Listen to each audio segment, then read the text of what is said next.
Tayong lahat manalangin minmahal. Upo dakilang Ama, Diyos na maaparin sa lahat, malapit ng Jesus, magandang daling araw sa iyo, malapit noon. Sa umagang ito, Diyos, anong dalangin na minamahal, ginagalang na Evangelista Pastor Willis Almeida. Narito kami patuloy, humingi ng patawaran, lahat ng mga pagkukulang, pagkamali, O Diyos, pagkasala na supuan bawat isa. Mabagas ay malapay noon. Sa oras nito kayo nagpapasalamat sa unang bahagi mo nagawa pinagpala mo, mapapuring awitin, buhay na patotoo, pag-awitan ni iba't ibang level ng choir sa pagbibigay. Lalo't higit sa iyong banal na presensya na patuloy ipinadama sa amin, malapay noon. Narito kami sa pag-aral ng salita. Sa ganang akin wala po akong magagawa. Ikaw po ang aking karunungan, kapangyarihan, malapay noon. Bigyan mo kayong bersikulong pag-aralan, turuan mo kami malapay noon. At pagpalaing lahat sa iyong pamagitan niyong banal na salita sa pangalan ni Jesus. Sawayin mo at malaki dadlang sa iyong pag-aral. Cast out hindrances in Jesus' name. Amen. Praise the Lord. Tayo po yung makabalik sa ating mga upuan, mga kapatid. Ang pinakamataas na pagpupuri, pagluwalhati, pagdadakila, pagparangal, pagsamba ay nauko lamang sa ating pinakamamahal na Panginoong Hesus. At dubling paggalang po sa ating minamahal at ginagalang na Evangelista Pastor Willis Almeida, the entire prophet of our loving God, sa lahat ng kanyang minamahal na mga anak, minamahal na mga manugang at minamahal na mga apo, magandang madaling araw po.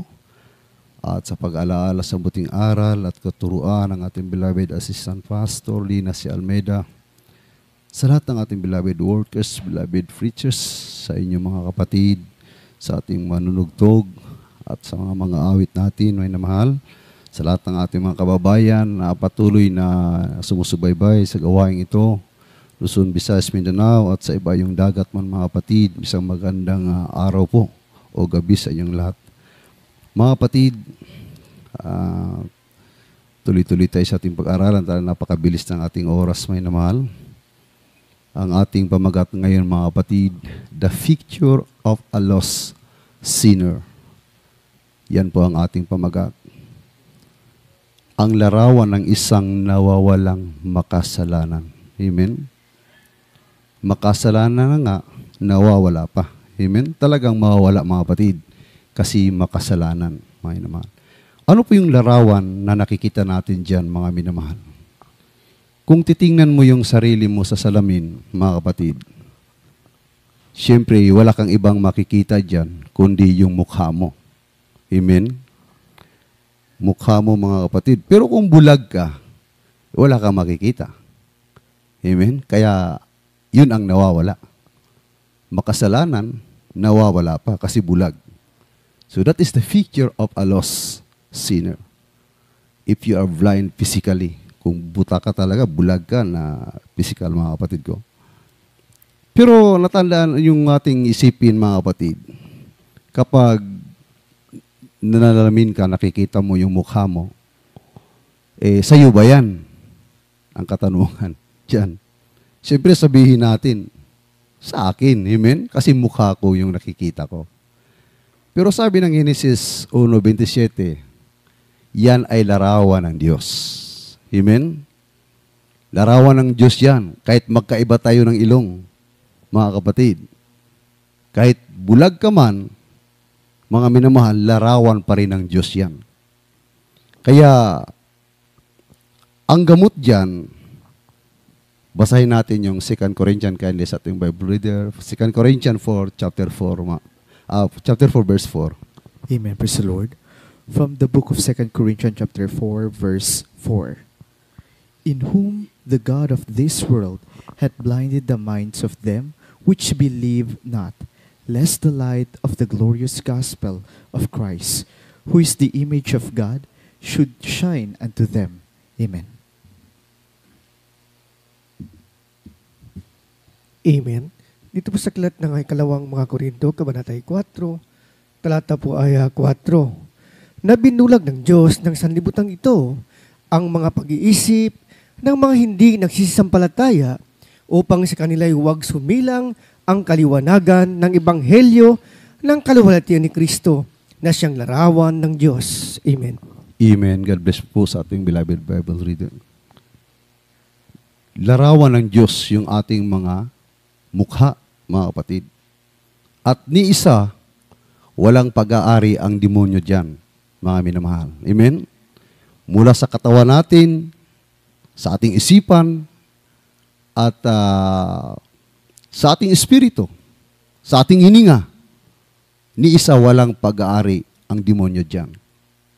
Anong sabi niya? Binulag lang ng demonyo ang kaisipan ng mga tao.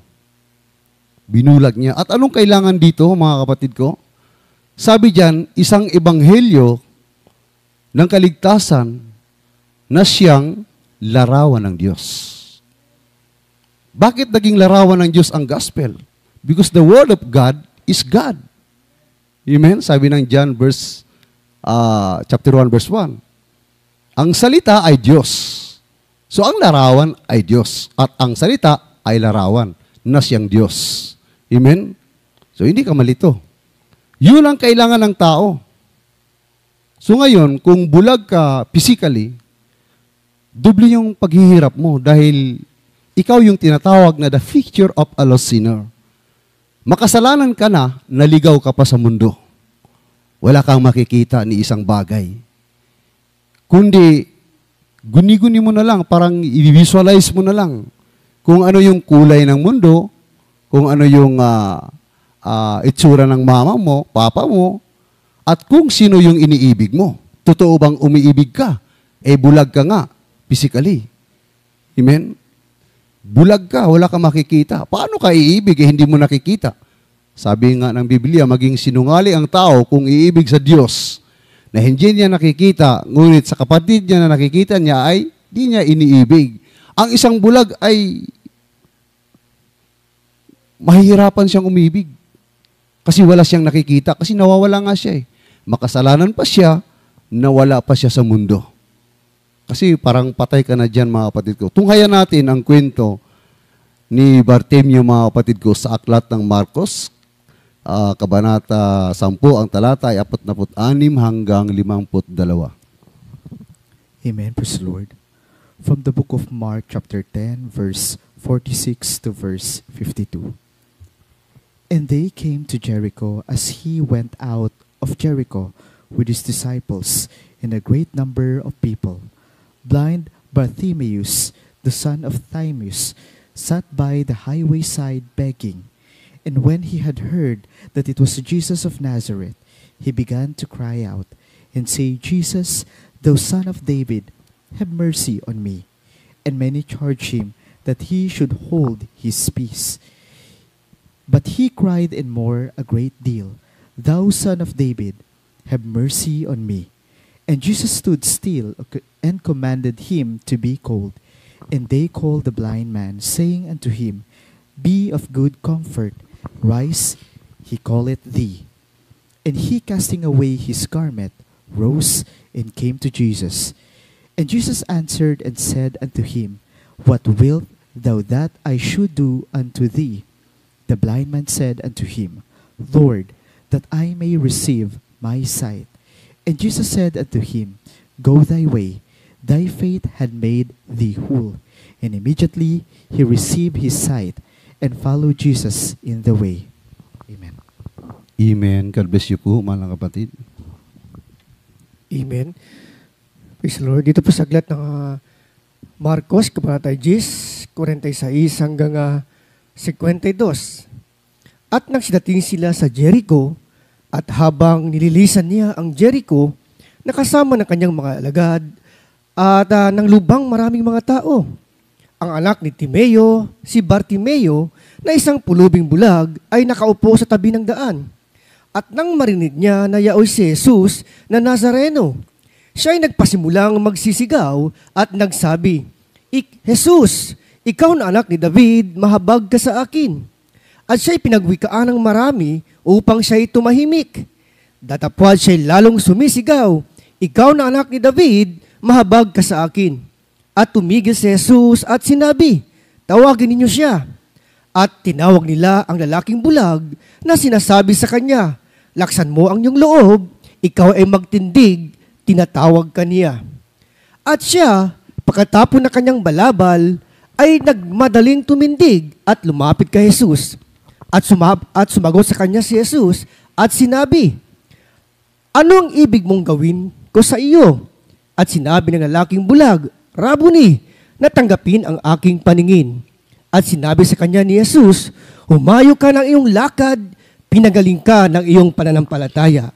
At pagdakay tinanggap niya ang kanyang paningin at siya'y sumunod sa kanya sa daan. Amen. Amen. God bless you po, mahal na kapatid. Purihin ang malapay noon sa pagbabasa sa kanyang salita. Si Bartimeo, mga minmahal, isa beggar, isang pulubi. Ang kanyang buhay ay doon lang paikot-ikot sa isang gilid ng daanan na kung saan araw-araw ay namamalimos ang taong ito.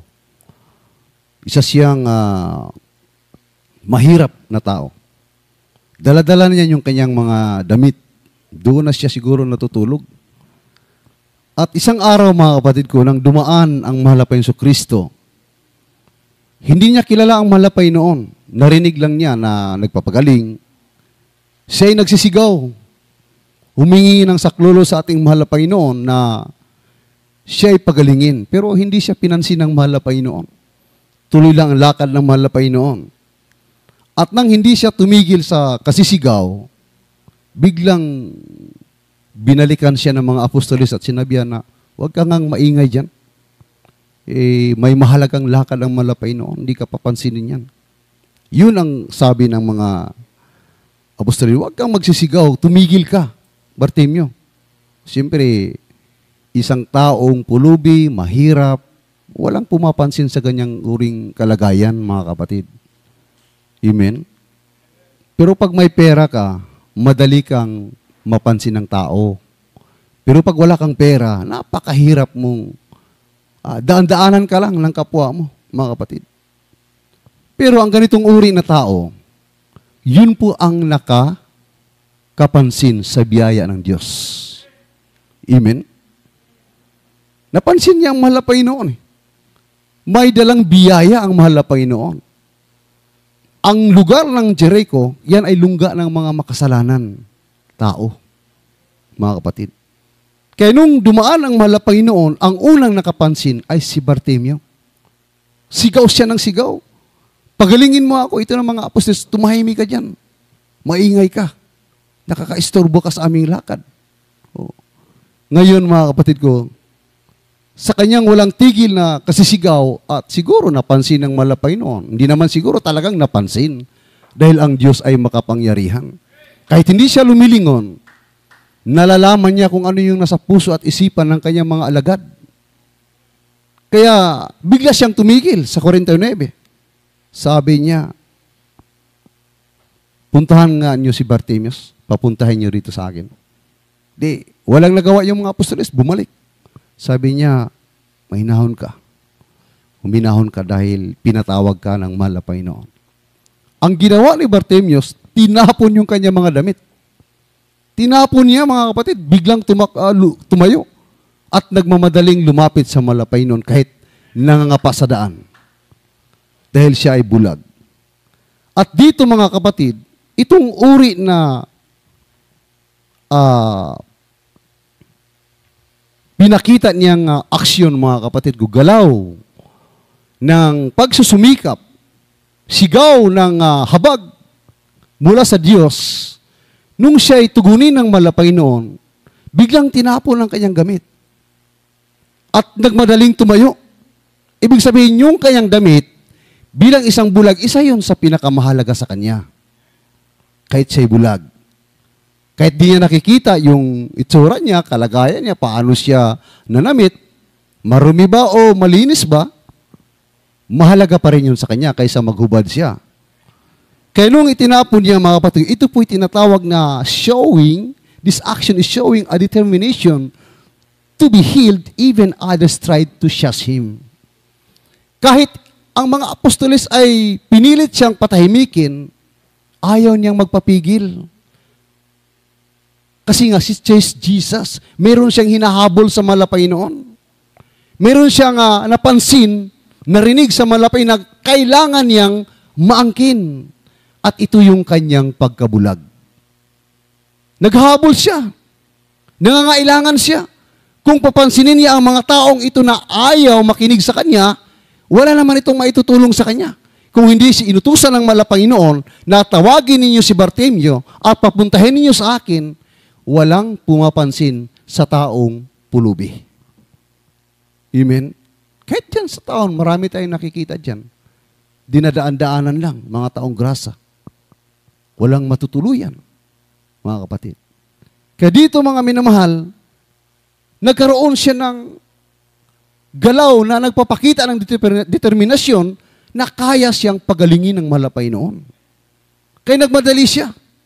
Sabi dito ng Panginoon, when Jesus heard him, he stopped and commanded him to be called. Punta ka dito, tawagin niyo siya. Dito mga kapatid ko, isa po itong pananampalataya na alam niya na ang mahal na Panginoong Jesucristo ay Misaya. Kasi yun ang balita doon sa Nazaret. Yun ang balita doon, mga kapatid ko. Kaya nung marinig ni Bartimeus, nagkataon na dumaan sa kanyang harapan dahil siya ay nabubuhay sa gilid ng daan at si Bartimeus ay hindi pwedeng pag-alagala. Namimiligro ang kanyang buhay maging sa pagtawid sa daan, maaari siyang mabundol, mga kapatid. So andun lang siya, nakaupo lang siya. Naghihintay lang ng saklolo. Naghihintay lang ng hulog-hulog na barya kung magkano yung kanyang matanggap dahil siya ay isang pulubi, mga kapatid. Pero maging ang kanyang pagsisigaw na humihingi ng saklolo sa Diyos na makapangyarihan ay pinigilan pa ng mga tao. Tingnan ninyo ang tao, mga kapatid ko. Dahil sa kanilang pagsunod sa mahal na Panginoon. Ngayon, napagtanto nila nung tumigil ang malapay na hindi pala ganun dapat ang puso ng isang tao. Na forget na die hard ka sa iyong Panginoon, kalimutan mo na ang lahat sa paligid mo. Hindi po ganun. Forget na mainitin ka sa iyong paglilingkod, ginagamit ka sa banal na gawain, wala ka nang pakialam sa iyong kapatid sa pananampalataya maging sa ibang tao. Hindi ganun ang pakikipagkapwa-tao, mga minamahal. Amen? At dito, mga minamahal, sabi dito, maaaring si Bartimeus ay meron na siyang personal contact. Kumbaga, in touch na siya sa mahal na Panginoon before. Maybe because of his prayer, deep inside, siya'y nananalangin. Sa kalalim-laliman ng kanyang puso, kabituuran ng kanyang puso, maaring alam ng Diyos na siya'y laging dumudulog sa pananalangin sa mahal na Panginoon. Kasi nangangailangan siya ng paningin eh. Bulag siya. Ang isang pulubi, ang isang bulag, siyempre dumadalangin ka. Sana man lang mayroong magbigay. Sana man lang mayroong tumulong sa akin. Sana man lamang may makapansin sa akin. Wala siyang ibang resources. Kung pansinin mo ang kanyang itsura, talagang mapapahamak siya dahil bulag. Wala kang makukuha sa kanya. Wala siyang puhunan upang tumakbo. Kung gagamitin niya ang kanyang lakas, hindi pwede. Maaari siyang madapa. Kung gagamitin niya ang kanyang kamay, kakapa-kapa siya sa daan, mga kapatid ko. Kung gagamitin niya ang kanyang mata, bulag siya. So wala siyang pakinabang. Pero mga kapatid, alam niyo ba na itong pagtapon niya sa kanyang damit, that is the indication of how much he trusts Jesus to heal him. Excited siya makita. Excited niyang makaharap ang malapay noon kahit hindi niya nakikita. Dahil meron nga siyang kailangan. Yung kanyang pagkabulag. Gusto niyang gumaling. At una, maraming tao sa daan. Hindi siya pwedeng makipagsiksikan sa karamihan upang siya ang una na makarating sa harapan ng malapay noon. Hindi siya pwedeng makalapit na siya agad ang mapansin ng malapay noon. Pero sa dinabi-labi ng tao, sa kasisigaw niya, habang pinipigilan siya ng mga apostoles, siya ang napansin ng malapay noon. Amen? Ibig sabihin, yung tinatawag na prayer, every time is a prayer time. Yun pala ang kailangan na bawat oras, lagi kang dumadalangin sa malapay noon. Siyempre, isang tiyak na bagay na dinig ka ng malapay noon. Kahit maraming malapit sa paanan ng malapay noon, sa harapan, sa likuran ng malapay noon. Hindi naman sila dumadalangin, sunod sila ng sunod. Gusto lang nila makakita ng himala. Ito naman mga kapatid ko, kahit nasa malayo ay sumisigaw ng tulong, pananalangin sa mahal na Panginoon. Kaya biglang tumigil ang mahal na Panginoon. Akala ng mga tao, sila yung pinansin ng mahal na Panginoon. Iba pala. Yung pinigilan nila, yun pala ang pinapatawag ng mahal na Panginoon. Kaya sabi doon mga kapatid ko, pagdating niya sa harapan ng malapit, anong gusto mong, ibig mong gawin ko sa'yo? Sabi niya, Panginoon. Sabi niya, Rabboni, gusto kong ako'y makakita. Kaya hindi siya binigo ng mahal na Panginoon. Binigyan siya ng paningin ng Diyos. Biglang dumilat ang kanyang mga mata, mga kapatid ko. At sabi diyan, mga kapatid ko, bakit ito napadilat ng mahal na Panginoon? That is because he acknowledged Jesus as God. Kinikilala niya ang mahal na Panginoon bilang Diyos. Sa anong paraan? Bakit nahipo ang mahal na Panginoon? Kung mapansin natin sa English kanya, from the word Rabboni. Yung word na Rabboni, that is the word, my Lord, my God. Gusto kong ako'y gumaling. Tinawag niyang Panginoon, hindi pa niya alam na siya'y pagagalingin. Ibig sabihin, nandoon yung confident, yung complete trust, pagtitiwala, na siya'y pagalingin ng ating mahal na Panginoon kapag siya'y makalapit sa paanan ng ating mahal na Panginoon. Kaya hindi siya nabigo nung siya'y nakalapit, pinadilat nga ng mahal na Panginoon ang kanyang mga mata, mga kapatid ko. From the word Rabboni. Sabi diyan, mga kapatid ko, sa English. And Jesus answered and said unto him, What wilt thou that I should do unto thee? The blind man said unto him, Lord, that I might receive my sight. Sa English yan. Pero sa Tagalog, Rabboni. Panginoon, gusto kong matanggap ang aking paningin. Kaya nung siya makapagsalita ng ganyang pananalita, biglang nadilat ang kanyang mga mata. Ngayon, tungo tayo sa ating mapupulot na aral sa buhay ni Bartimeo, mga kapatid ko. Sabi diyan, there are 4 powerful lessons na makukuha natin dito, mga kapatid ko. Powerful, mga kapangyarihan, paggagawin natin. Paggagawin natin. Kasi nangyari kay Bartimeo. First lesson, do not let anybody to silence your voice. When you are chasing Jesus, kung lumalapit ka sa Diyos, huwag mong hayaan sino man na patatahimikin yung boses mo. Si Bartimeo, walang ibang sandata, walang ibang resources. Bulag, di nakakakita, di makakalakad ng maayos, pero meron siyang isang pampalakas ng loob sa mahal na Panginoon at panghipo sa puso ng Diyos. Bagamat siya'y bulag, hindi siya hinadlangan ng kanyang pagkabulag. Ano yon? Ang kanyang boses. Ginamit niya yung boses niya. Tanging resources niya, tanging almas niya na magamit sa paglapit sa mahal na Panginoon. Yung boses niya, sumigaw siya ng sumigaw. Kahit pinipigilan siya, ayaw niyang tumigil. Basta, Panginoon, tulungan mo ako. Gusto kong makakita. Yun, napansin siya ng mahal na Panginoon. Yun sa atin naman, hindi po yung katabi mo ang tumawag sa iyo. Sa akin, bakit ka nakatayo dito? Bakit ako nakatayo dito? Hindi po yung mga ngaral din ang nagtawag sa akin. Ang mahal na Panginoon. Kaya kahit sinong hadlang sa iyong daan, halimbawa, ang man lamang hindi ka patayuin dito, huwag kang tumigil sa kadalangin sa Panginoon, pero huwag mo ring ambisyonin. Amen? Dahil ang Diyos ang naglagay sa iyo, patatayuin ka ng mahal na Panginoon. Ganon din sa inyo. Walang makakahadlang sa ating patuloy na paglapit ng taos-puso may pagkumbaba sa paanan ng mahal na Panginoon. Huwag mong hayaan yung katabi mo ang pipigil sa iyo. Huwag mong hayaan. Sabihin niya, Brad, huwag ka na nga magsulo dyan. Maraming komento Minsan din natin maiwasan, mga kapatid ko. Sinisiraan ka. Mga ngaral nga yan. Sama naman ng ugali niyan. Demonyo naman yan pag sa labas. Nako. Oh, mahirap yung ganun. Huwag mong pansinin. Bakit? Ang tingin ng Diyos sa iyo ay hindi ganun. Amen?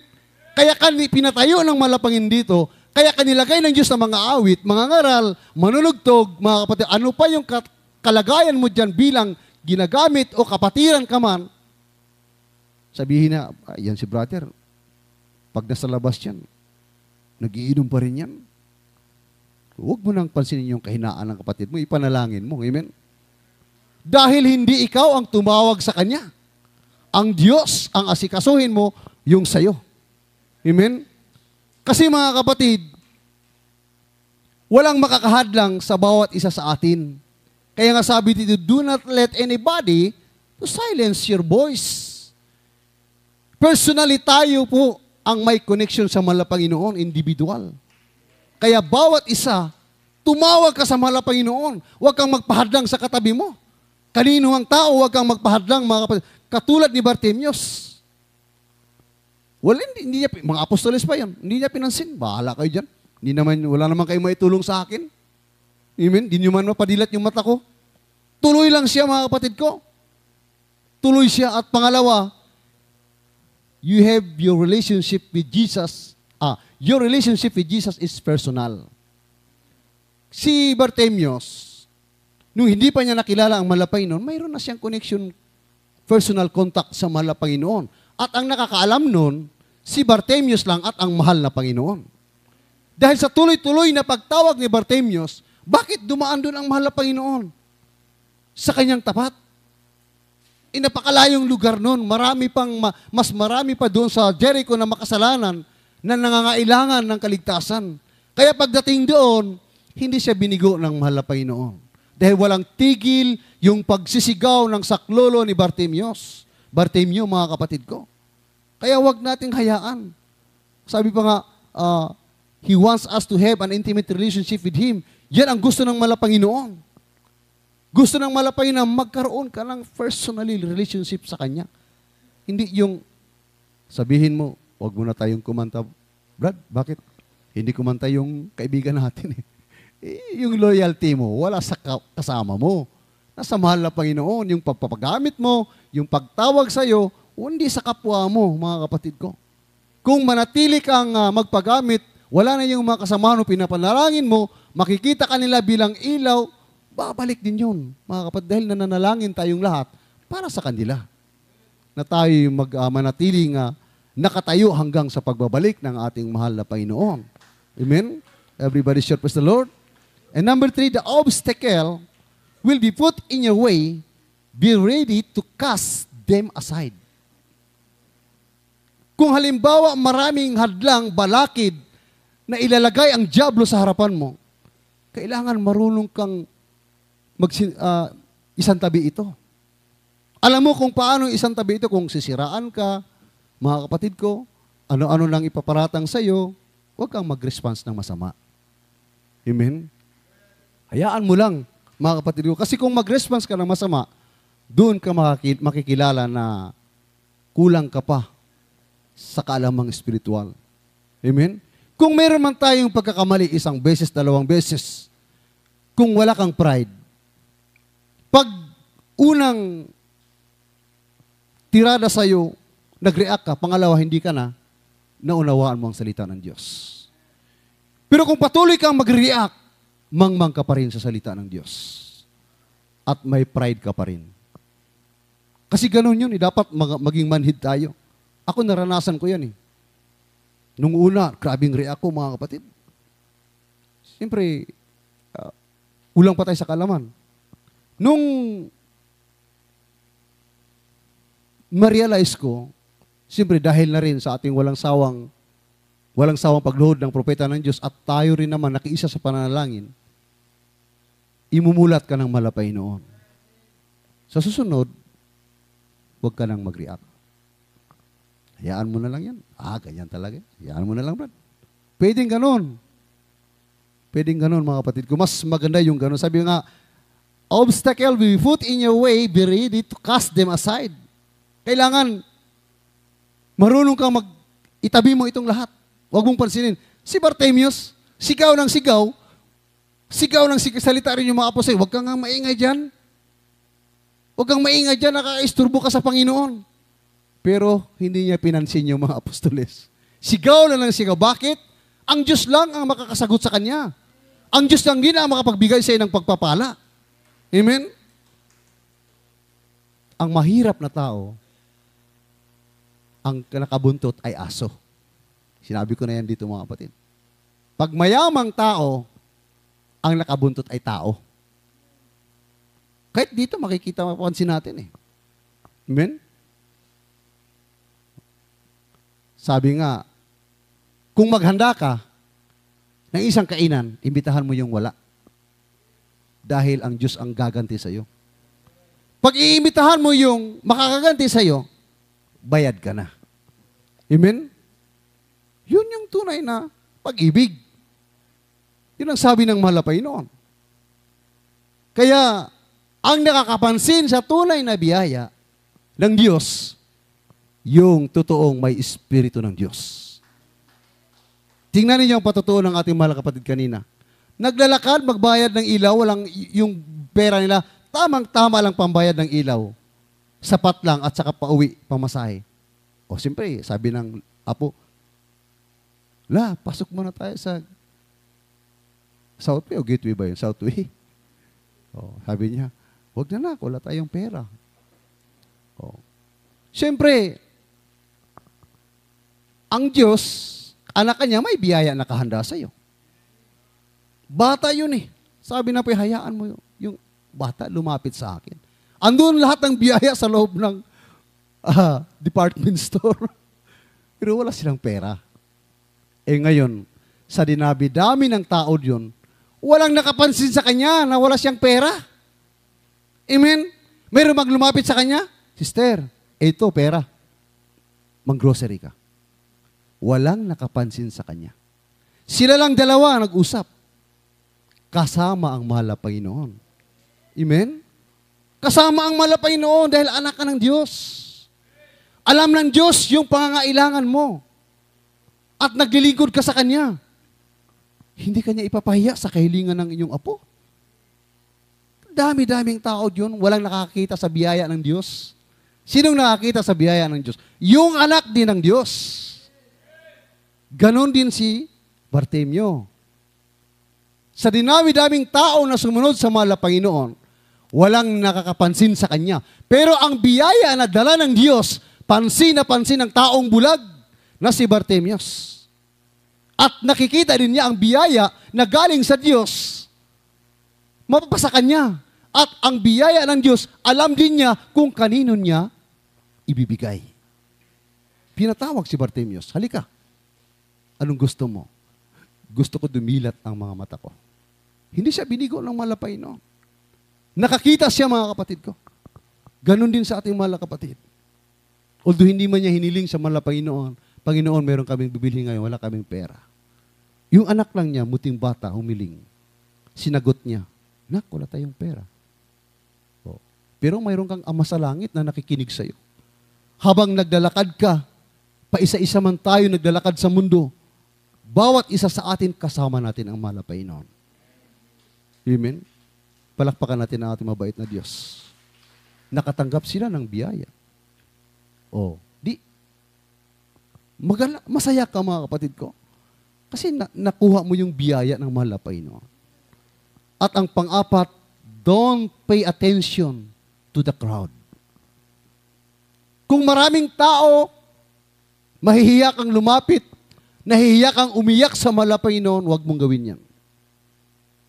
Dahil pag hinipo ka ng mahal na Panginoon, na kanyang banal na presensya, huwag mong pigilan.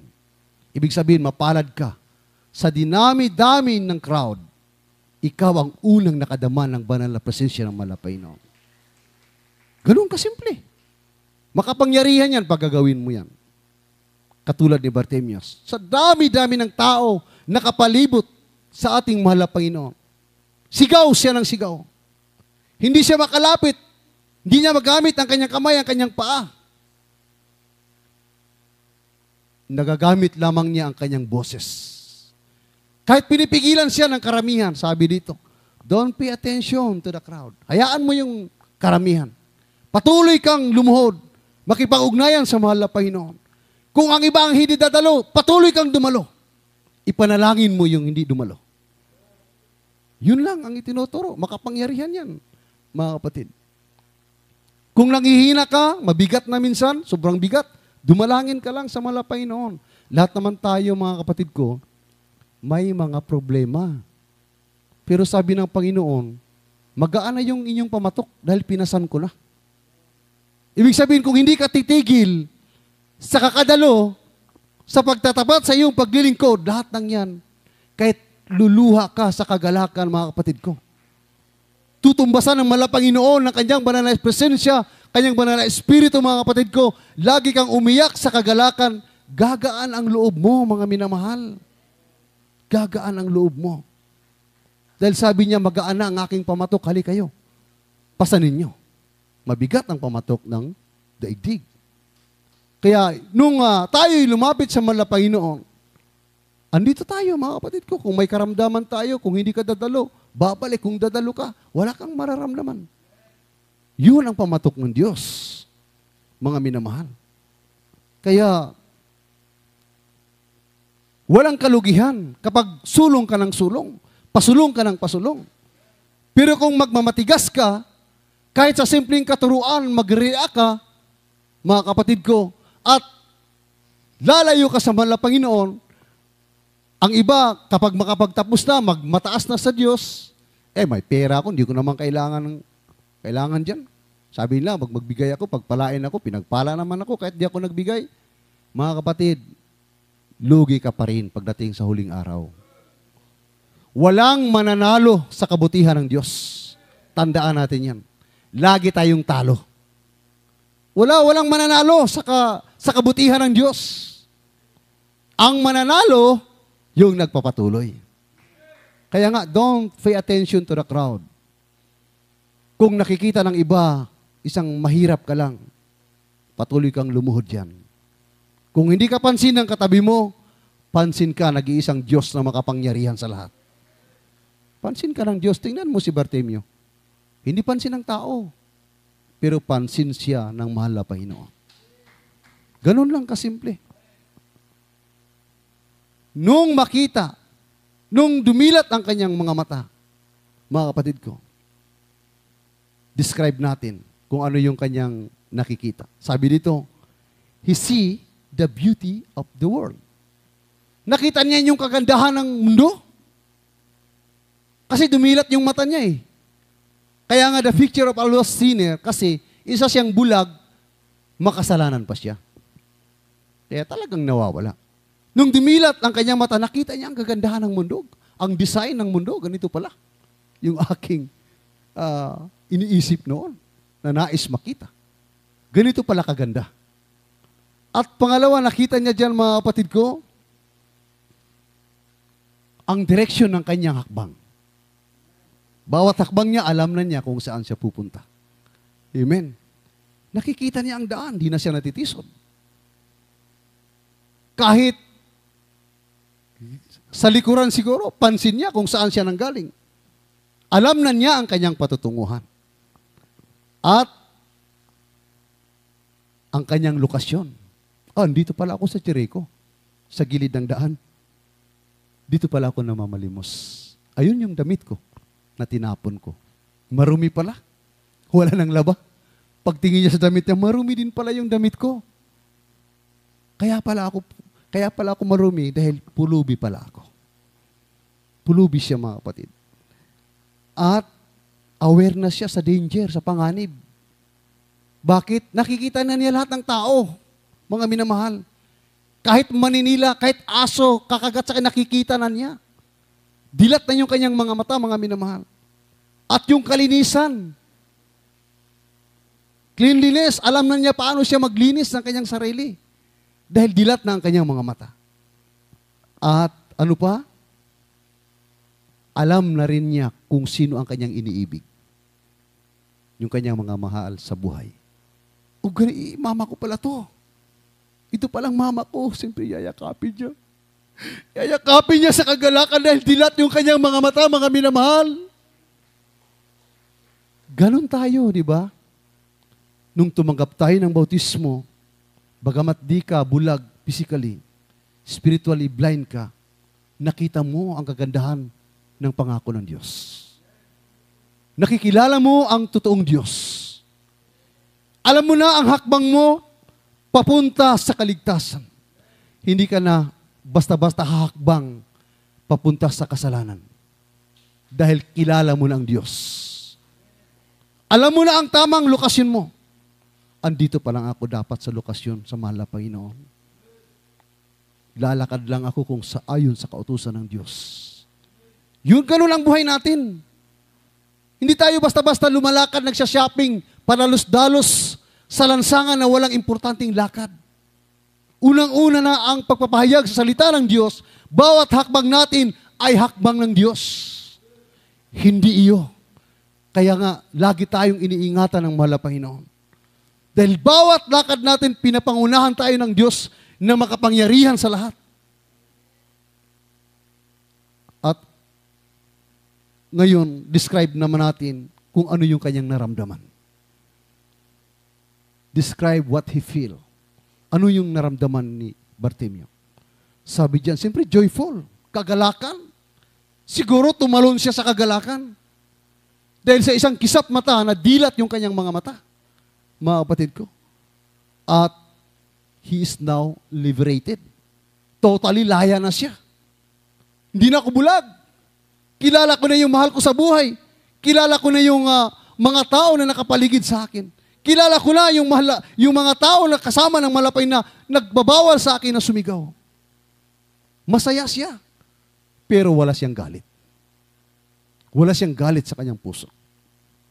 At higit sa lahat, excited to meet his Savior. Nung makita niya ang mahal na Panginoon, ayaw niyang humiwalay sa mahal na Panginoon. Sabi pa nga dito, mga kapatid ko, Bartimaeus begins his story alongside the road. Nag-umpisa yung kwento ng kanyang buhay doon sa gilid, sa isang piligrosong daan kung saan siya namamalimos, mga kapatid.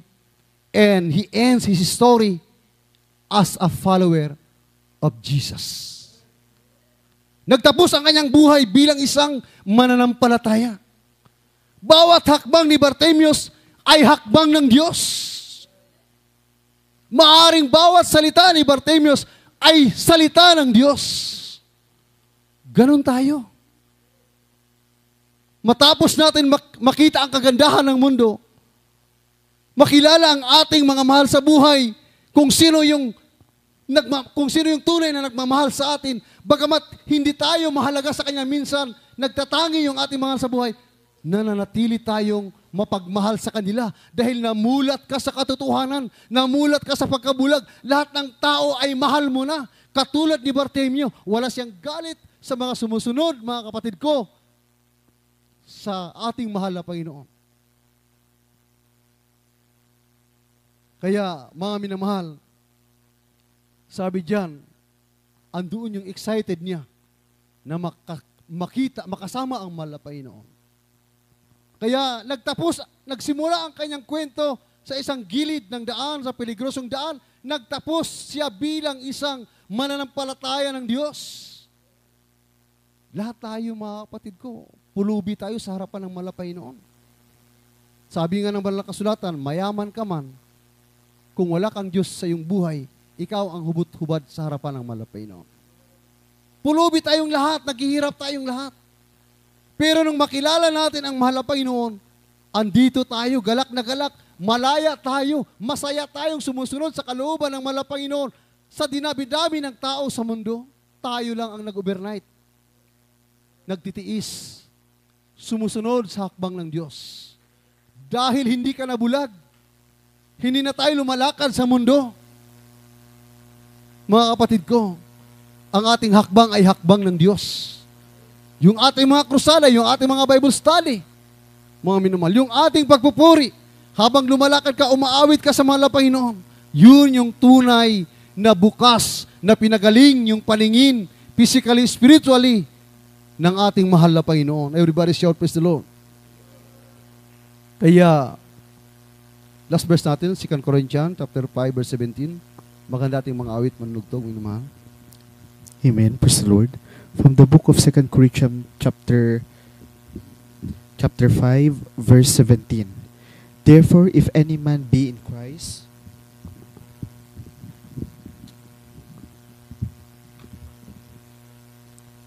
he is a new creature. All things are passed away. Behold, all things are become new. Amen.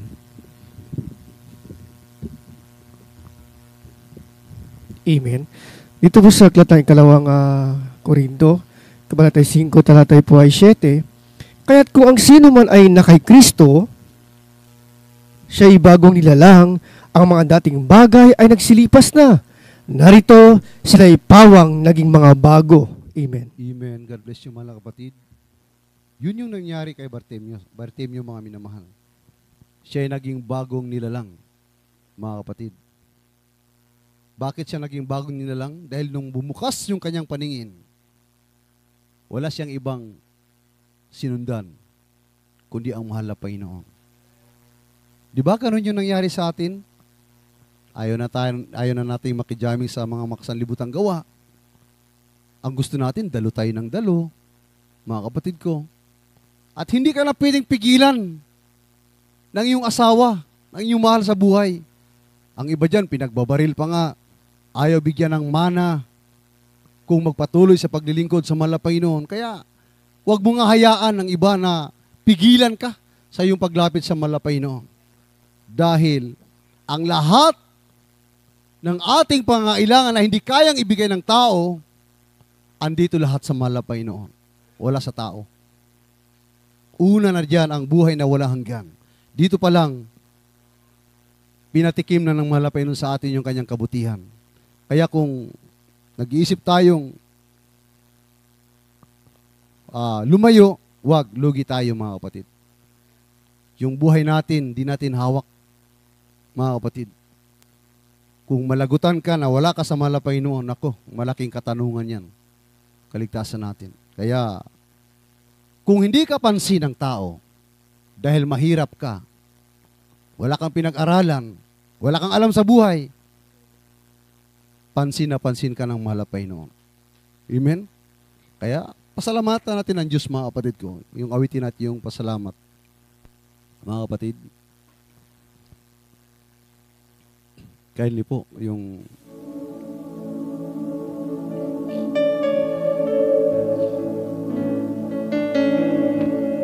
akala mo hindi mo kapansin ng ating mahal na Panginoon. Pero nung ating makilala ang mahal na Panginoon, minamahal, saka natin ma-realize na mahalaga pala tayo sa paningin ng Diyos. Minsan, yung mga daing natin, dalangin natin, hindi maririnig. Huwag mong pag-isipan na masama ang mahal na Panginoon. Dahil ang pagkukulang ay nasa atin. Amen? Awitin na. Dati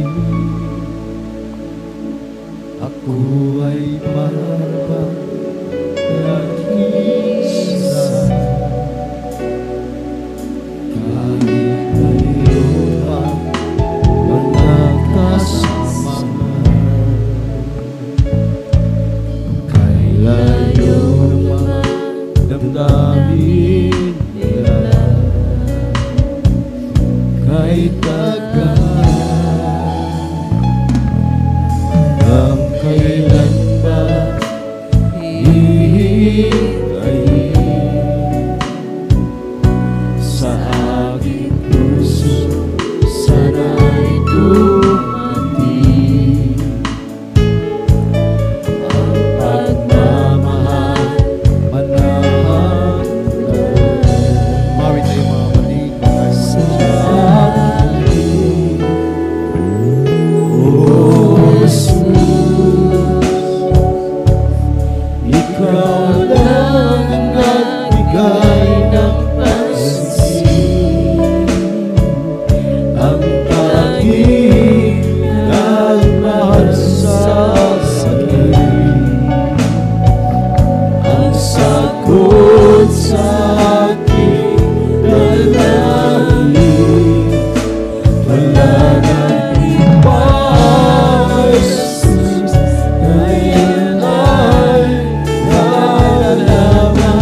Jesus, salamat nakilala kita.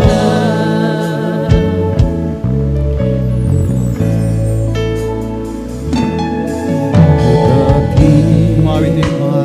Salamatan natin ang Diyos. Ako ay Ngayon ay mahalaga pala tayo sa nakikinig mo ng Diyos. Dati walang pumapansin sa ating mga kapatid. kahit mayroon pang mga kasama,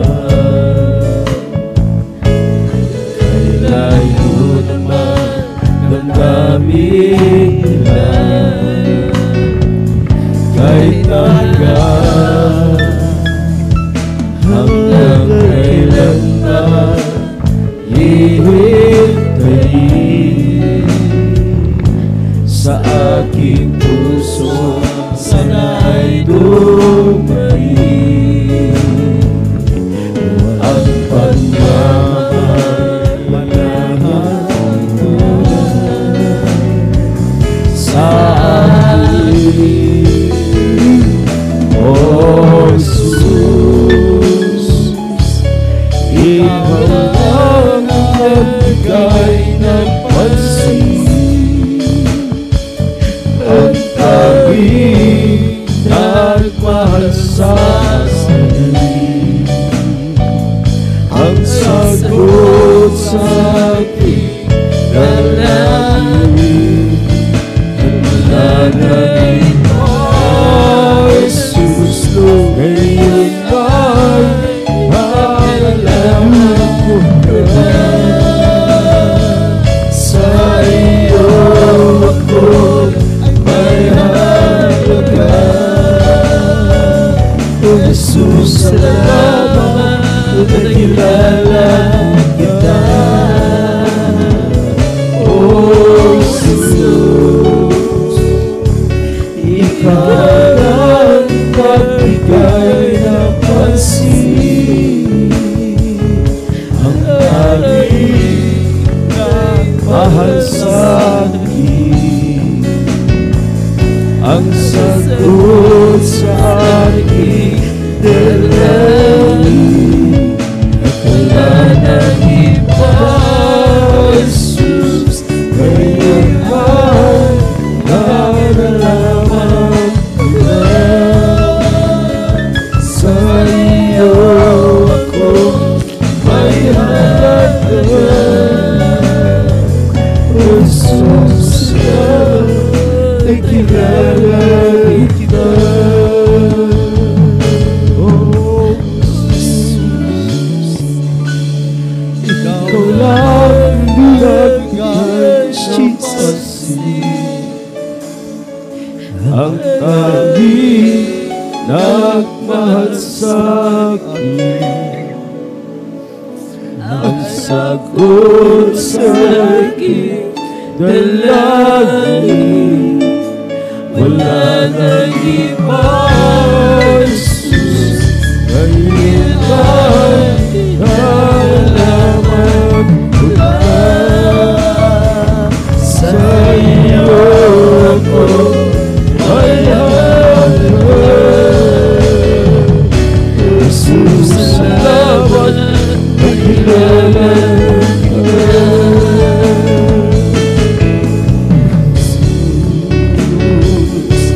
Ikaw lang nagbigay ng pansin, ang tanging nagmahal sa akin, ang sagot sa aking dalangin, wala nang iba, Jesus, ngayon ay halaman ko na sa iyo ko may halaga. Jesus, nakilala kita. Jesus, salamat nakilala kita. Jesus, salamat nakilala kita. Mahal. Napakaganda buhay ni Bartimeo. Karamihan sa atin, mga kapatid, pinabayaan ng kanyang mga magulang. Ang iba hindi nakapagtapos. Ang iba walang narating sa buhay. Pero, pinulo tayo ng mahal na Panginoon. Dinala tayo sa totoong paglilingkod upang ayusin ang ating mga buhay. Kaya kung hindi ka pansin ng mundo, wala kang buwanang natatanggap na sahod o anumang sapat na salapi para sa iyo, ang katuparan ng lahat niyan, bagat kabiguan dito sa lupa, ay nasa ating mahal na Panginoon. Kaya, sana, yung kahirapan, kawalan, ay hindi nawahad lang upang tayo hindi magpatuloy sa ating paglilingkod. Dahil mas lalo tayong mabibigo. Dahil ang tagumpay, nasa makapangyarihang kamay ng ating mahal na Panginoon. Andito po yan sa Jesus Miracle Crusade International Ministry. Kaya kung pababayaan man tayo ng mga tao, ng ating mga mahal sa buhay, pero nandito ka ngayon, ibig sabihin, pinulot ka ng Diyos. Inalagaan ka ng mahal na Panginoon. Kaya walang dahilan na hindi tayo magpasalamat. Amen. Pagdating sa pag-aawitan, huwag tayong parang walang gana magpuri sa Diyos. Kapatid, parang hindi mo na-appreciate yung kabutihan, kagandahang loob ng mahal na Panginoon sa iyong buhay. Ngayon kung gagawin natin yan, paano ka lalapit sa pananalangin? Paano ka hihingi sa mahal na Panginoon? Ni maging sa isang awitin lamang, pangwakas na awitin, hindi mo pa maibuka yung bibig mo para humingi, para ipaabot ang kagalakan, katulad na ramdaman ni Bartimeo. Na galak siya na harapin ang mahal na Panginoon. Nagsisigaw. Ngayon kung tayo mananalangin, paano mo yan gawin? Ang isang pananalangin na pangailangan na mayroon kang kailangan sa Diyos, mayroon kang inahabol sa Diyos. Tanungin mong sarili mo, karapat-dapat ba? Karapat-dapat ba akong humingi sa iyo, Panginoon? Sa aking mga aksyon, na walang determinasyon, na palatandaan, indikasyon na ikaw ay agresibo sa gustong iparating ng Diyos sa iyo. Kaya sa oras na ito, minamahal, tayo manalangin sa mahal na Panginoon. Alam ng Diyos yung ating pangailangan. Kaya sa susunod, mga kapatid, huwag nating ugaliin, mga kapatid ko, na parang malumanay, walang kabuhay-buhay ang ating pagpupuri sa Diyos. Praise Lord. Opo dakilang Ama, Diyos, na mga panin sa lahat, malapit ng Isus, magandang umaga po sa iyo, malapay noon. Sa dalangin ng minamahal, ginagalang Evangelista Pastor Luis Almeida. O Diyos, narito kami humingi ng kapatawaran at pagkukulang. Pagkakamali, pagkakasala, O Diyos, patawarin mo kaming lahat. Hindi kami karapat-dapat sa lahat ng oras, mahal na Panginoon. Dahil sa mga pagkukulang, maging, mahal na Panginoon, sa aming kahilingan, hindi karapat-dapat sa iyo. Ngunit batid mo ang bawat isa ay nangangailangan, Panginoon. Ikaw lamang ang aming madudulugan. Ikaw lamang ang aming mahilingan ng tulong, mahal na Panginoon. Supplyan mo ang pangailangan ng bawat isa. Sa mga nanghina, palakasin mo, mahal na Panginoon. Sa mga karamdaman, pagalingin mo, O Diyos, hallelujah. Ang bawat isa, mahal na Panginoon, wala kaming mga mahinga ng tulong, kundi ikaw lamang sa dalangin ng Pastor Almeida. Tugunin mo ang bawat pangailangan ng bawat sila na sa walang-wala. Huwag mo silang pabayaan na maging dahilan upang sila hindi magpatuloy sa paglingkod sa iyo. Panghawakan mo kami lahat tayong isang pagbalikan, sinlaban sa miningatan mo. Tawagin mo rin maglingkod sa iyo hanggang sa iyong pagbalik. Itong aming samot dalangin sa iyong banal at mga parehong pangalan na si Jesus. Amen at amen. Mga kapatid, patong natin ang ating kanang kamay sa ating ulo, kaliwa sa ating mga karamdaman, sa ating live webcast viewers, sa ating jet receivers, ang ating kaliwang kamay sa ating karamdaman. Sipin po natin ang ating mahal na pastor na naglihan sa atin. Dakilang Ama, Diyos na mapin sa lahat. Mang banal sa mga paring pangalan ng Panginoon ang dalangin ay minamahal. Nagalang Evangelista Pastor Luis Almeida sa pangalan ni Jesus. Aming sinasawal at ikaramdaman. Leukemia, cancer, diabetes, bukalas, kubining high blood. Yung pagkaparalis kas out, bihin. Bihin in Jesus' name. Ang panghina, panlamig, panglupay-pay. Mga vision, drug addiction, kas out, kas out. Cast out in Jesus' name. Be healed in Jesus' name. Glory. Opposing spirit, cast out in Jesus' name. In Jesus' name.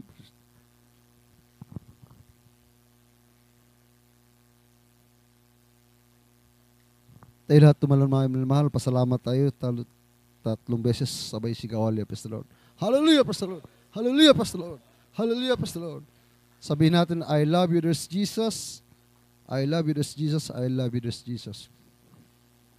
Lahat ng kapurihan, pasalamat ay tanging sa ating pinakamahal na Panginoong Kristo po lamang. Tayo dadako sa ating special love offering mga kapatid, ting bigay ang pagkataon sa ating mahal na kapatid, beloved brother Ronel Bacabak.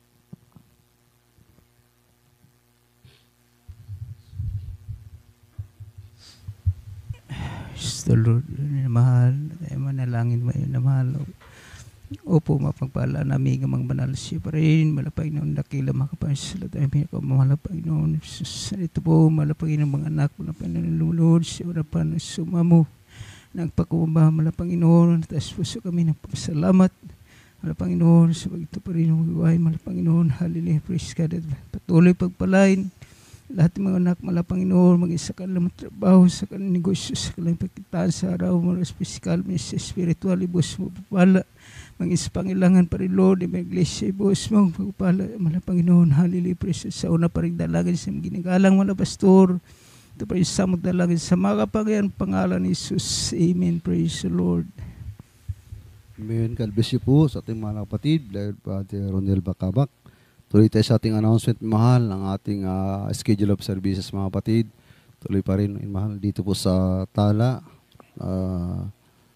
Lumbangan, sa Zamboanga City, minamahal. At tuloy ang ating pagkakatipon sa araw ng Miyerkules, alas 3 hanggang alas 7. Araw ng Biyernes, alas 10 hanggang alas 4 ng madaling araw, mga kapatid.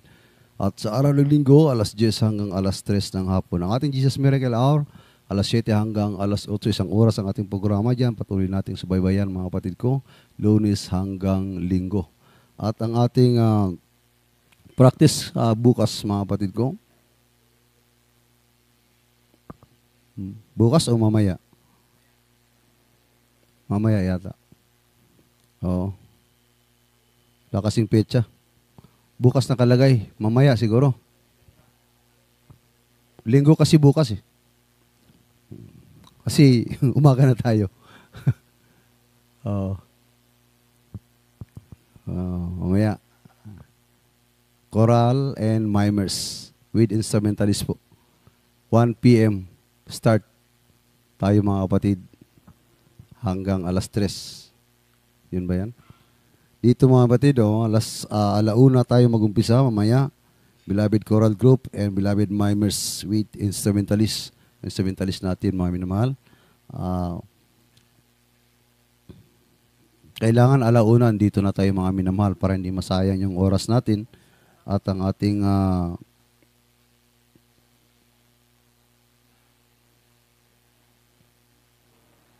ating sundo, mga kapatid ko, alas 9 hanggang alas 10 ng gabi. Friday lang po. Friday lang, mga minamahal, dyan sa may Tala. O alas 9 hanggang alas 10 lang po.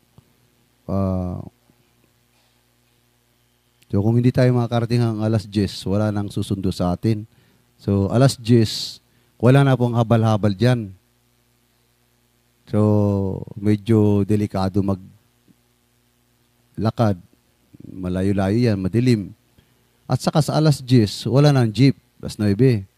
Hanggang 8 lang. Minsan yung jeep hanggang 8 lang, mga kapatid. Kaya kailangan, ako, alas 7:30 ang alis ko sa amin eh. Kasi wala nang jeep din. Ang mahirap na sasakyan dito papunta. Galing Bualan. Mahirap ang sasakyan papunta dito sa amin, talon-talon, kahit gabi meron. Mga mampang talon-talon, nagbibiyahe sila. Dito lang talaga wala. Kaya, pag sumikapan natin, mga kapatid ko, na alas 8 pa lang, ando na tayo. Kasi yung Sambo din, alas 8 din yung last trip nila. Minsan wala nang pasahero. Kaya kung darating tayo dyan ng alas 10, minsan nga ako dyan, alas 9, wala na eh. Minsan lang. Habal-habal na ako. Alas 9, may motor pa dyan, mga kapatid. Kaya kailangan din natin ipaalam sa inyo dahil malayo yung ating daan, madilim. So, huwag tayong pag-alagala na maghahabol tayo sa oras lagi. Ang mahalaga kasi ang technique kasi sa isang manampalataya, kailangan hindi ka malate. Kasi kung late ka, hinahabol mo yung oras. So, wala na yun. Okay lang kung linggo, Miyerkules, pag ganito overnight, tas 10 ka na dyan, mga kapatid ko. So, mahirap na. Ngayon naman, kailangan, alas 9, makita na, mahabol natin yung sasakyan dyan, mga kapatid. So, yun lang po mga naman. Lagi po nating, siyempre, isa lang yung sasakyan natin. Linggo, mga kapatid ko, pupunta pang Ayala, sundo pa sa Sanggali. Nahirapan yung driver natin. So sana maunawaan natin mga minamahal. Amen? Everybody shout praise the Lord. Pero sa may mga service, sasakyan, pwede pa rin makarating ng alas 10. Pero para sa akin, ang isang Kristiyano, hindi ka dapat dumating ng alas 10. Darating ka quarter before 10 or 30 minutes before 10, nakaluhod ka na dyan. Amen? Yun yung standard para makapagpupuri tayo ng maayos at makapag-agonize tayo sa malapay noon. Tayong lahat tumayo mga batid, tayo dadako sa ating closing prayer. Ating ibigay ang pagkataon sa ating beloved brother Mark Mahinay. Tayo po yung manalangin mga minamahal. Hallelujah. Upo dakilang pala yung mga Diyos na makapangyarihan sa lahat. Diyos na may likha ng langit at lupa, mga Panginoon. Hallelujah. Sunod panalangin ang ginagana mga pastor. Sa dameda, mga Panginoon. Maraming salamat sa oras na mga Panginoon sa tapos namin overnight service, mga Panginoon. Hallelujah. Mga Panginoon, maraming salamat sa iyong banal na presensya na mga Panginoon na pagkain ng kaluluwa, mga Panginoon. Hallelujah. Simula sa MC, pag-awitan joyful song, solemn song, paglalahad ng iba't ibang klaseng patuto, mga Panginoon. Pag-awitan ng Hallelujah, iba't ibang klaseng level ng choir, mga Panginoon. Hallelujah. Pagbibigay ng kasapot bahagi at handog at higit sa lahat mga Pinoy yung banal na salita na pagkain namin kaluluwa na kami nabusog mga Pinoy. Maraming salamat po mga Pinoy. Hallelujah. Maraming salamat po Lord. Hallelujah. Sa mga Pinoy, hallelujah, sa pag-uwi namin, pag-ingatan niyo po kaming bawat isa na makarating, hallelujah, sa aming pamamahay na ligtas, mga Pinoy, hallelujah, mga Pinoy, hallelujah, mga Pinoy, hallelujah. Magbigay po ng maraming anghel, mga Pinoy, upang kami bantayin sa aming daraanan, hallelujah, mga Pinoy, hallelujah, na ligtas, mga Pinoy, at ibalik niyo po kami, mga Pinoy, muli, mga Pinoy, sa darating na linggo, upang kami sama-samang muli, mga Pinoy, magpuri sa iyong banal na pangalan, mga Pinoy, hallelujah. Sunod panalangin ang ginagalang mga pastor, in Jesus' mighty name we pray. Amen. Hallelujah. Amen. God bless you po mga kapatid. Meron tayong lihas may mahal. We love you so much po, but our love and Savior Jesus Christ loves us more.